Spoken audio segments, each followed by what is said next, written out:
नमस्कार माझ्या लाडक्या बहिणींनो, स्वागत आहे तुमचं एका नवीन व्हिडिओमध्ये। तर पहा, लाडक्या बहिणींसाठी अत्यंत महत्त्वाची बातमी समोर आलेली आहे। काय आहे ही बातमी संपूर्ण डिटेलमध्ये जाणून घेणारच आहोत।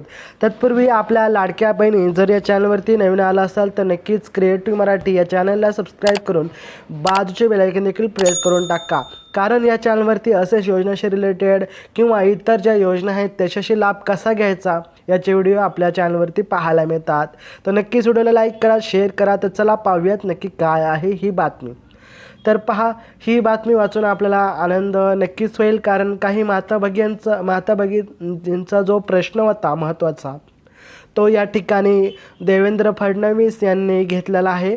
तर पहा, यवतमाळ जिल्ह्यात घाटंजी येथील धुनी भांड्याचे काम करणाऱ्या 20 महिला रेसिकाश्रय या संस्थेने जीवाची मुंबई श्रमाची आनंदवारी या उपक्रमाअंतर्गत उपमुख्यमंत्री देवेंद्र फडणवीस यांची सह्याद्री अतिथीगृह येथे भेट घडवली। मुख्यमंत्र्यांसह झालेल्या भेटीदरम्यान अनेक महिलांच्या डोळ्यात अश्रू उभे राहिले।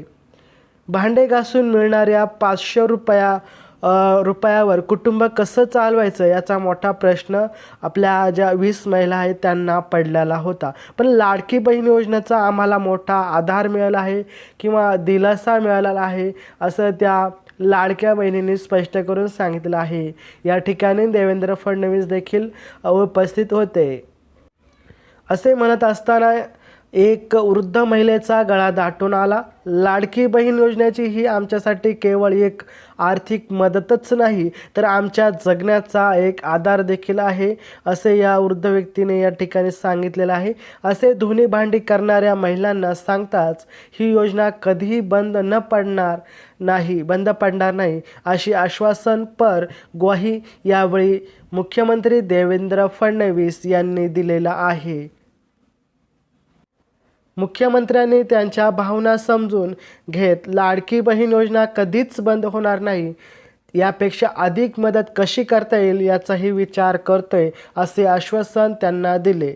या महिलांसाठी ही भेट केवळ योजनांविषयी नव्हती तर जीवनभर लक्षात राहणारा अनुभव होता। आम्ही कधी विमान पाहिलं नव्हतं, पण आता आम्ही त्यातून प्रवासही केला। गेल्या 2 दिवसात आम्हाला स्वर्गासारखी अनुभूती मिळाली, असे एका महिलेने मुख्यमंत्र्यांना यावेळी सांगितलेले आहे। या भेटीत महिलांना आणखी एक विनंती केली की सन्मान निधी म्हणून मिळणारे 10,000 रुपये दरवर्षी मिळावेत। यावर मुख्यमंत्री सकारात्मक प्रतिसाद देत शासन पातळीवर या मागणीचा विचार करू असे देखील त्यांनी सांगितले आहे। तसंच काही वृद्ध महिला लाडकी बहीण योजनेसाठी पात्र नसल्याने त्यांना निराधार योजना अंतर्गत मदत देण्याचेही मुख्यमंत्री देवेंद्र फडणवीस यांनी स्पष्ट केलेले आहे। या भेटीचे नियोजन रेसिकाश्रय संस्थेने केले होते। या महिलांच्या संघर्षाची जाणीव करून दिल्याबद्दल संस्थेचे मुख्यमंत्री देवेंद्र फडणवीस यांनी अभिनंदन केले। राज्यातील गरीब जनतेचे जीवनसुद्धा सुसह्य करण्यासाठी शासन कटिबद्ध असल्याचे मुख्यमंत्र्यांनी सांगितले आहे। मित्रांनो, व्हिडिओ जर आवडला असेल तर नक्की लाईक सबस्क्राईब करा, चॅनलला सबस्क्राईब करून टाका, कारण या चॅनलवरती असेच नवीन आपल्याला बातम्या तसेच योजना किंवा नोकरीशी रिलेटेड व्हिडिओ पाहायला मिळतात। तर नक्कीच आपल्या चॅनलला सबस्क्राईब करून टाका। Thanks for supporting me. Jai Hind, Jai Maharashtra.